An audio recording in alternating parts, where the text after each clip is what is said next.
What's going on, guys? Welcome back to another episode. Before I get into what I'm going to say, the Postal Service and the union have to really sit down and think about carrier safety. Because when you get into an argument with a customer and they call you all type of names and they say they're going to do this and that to you, number one, how do you react to that, right? Because personally, if I was to fight the dude, right, yeah, it might be settled in my mind today, but now I got to watch my back for the rest of my career because I laid down an ass whipping on the customer and now he wants to come out with a gun one day or a knife. There has to be some type of way that we get the postal inspectors out here instantly. Just like if you were threatening a cop or you threaten an FBI agent, they're not going to play that stuff. Carrier safety has to be important, especially when you work in the hood. That's first and foremost. I just have to rant because, our protection, what am I going to do? I'm going to get in a fight with the dude and I'm going to have to lose my route for my own protection? Like, it doesn't make sense.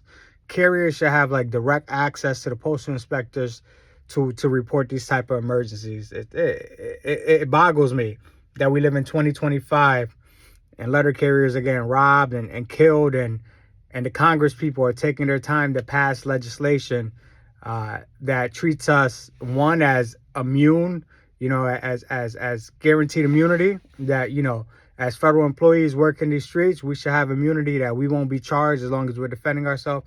And two, that these penalties have to be stiff, that if someone threatens a postal employee with physical harm, they have to be taken, and charged, and just like they would a cop. All right. That's just that.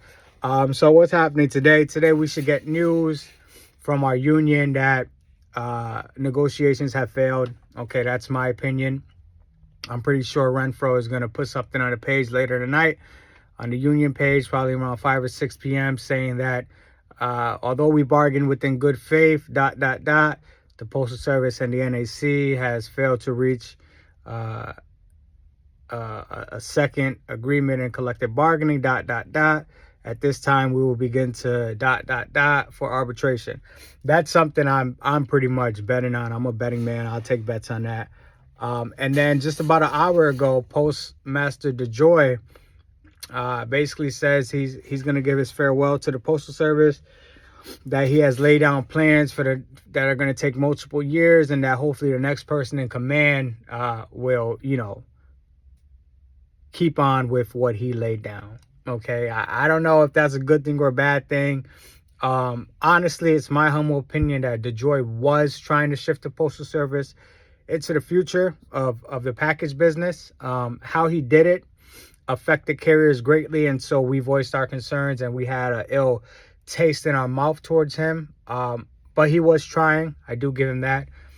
What does this mean going forward? I mean, hopefully, Tolino, the deputy postmaster, hopefully he does not become the interim postmaster, because we already see what his negotiations gave the letter carriers in his tentative agreement.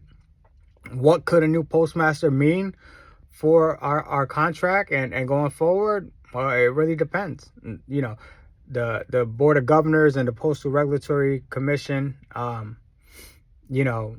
will probably put names in a bucket to see who's the most person that can run the Postal Service with the plan that they have in mind. But I think this actually is going to protect us. I think Louis DeJoy's idea of slowing down the mail in rural America really led to his oust. I think that the Congress people bipartisanly agree that the Postal Service needs to survive, and it needs to help the people that it delivers for, that don't have direct access to postal facilities in major urban areas. So that goes to the rural Americans. I think that may be the big concern that his DFA plan didn't address, and it wanted to slow down mail to those areas and sometimes even eliminate mail. So yeah, I mean, who could say? I mean, if I was to be a conspiracy theorist right now, who's to say that Renfro wasn't going to be given a deputy postmaster position, that Tolino was going to step up and this was all part of their plan, you know. But since Renfro couldn't get them the contract that the Postal Service needed, maybe this all happened. Maybe this was gonna happen. Who knows? I'm just expanding my mind and thinking that's never a good idea. I'm just really boggled with the way that the customer came at me. You know, he was punching my truck, saying all this and that, and you know, I started giving him lip backwards, and he opens up his door. I guess his window don't work. I'm one of those people, you know what I mean? And it's just like, if it would have went off, like, you know, I was gonna hit him with my scanner and everything. I was gonna bash his face in. But then the repercussions, right?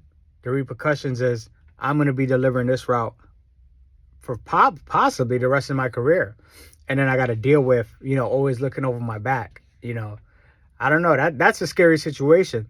You know, you piss off a customer one day, and while you're not expecting it, they have a gun or a knife, you know, because they know your time. They know what time you deliver to their route. It's scary business. And like I said, especially when you're delivering in urban areas. Yeah, so Postmaster DeJoy is going to be gone. Okay, today we should receive news on our contract update. That should be pretty interesting. Like I said, I'm not expecting anything that's going to benefit us. But we'll just wait and see, guys. I just wanted to get out here today and vent, because that really got me a little shooken up. Not scared, but just open up my mind, thinking like, you know, our safety should be number one and foremost.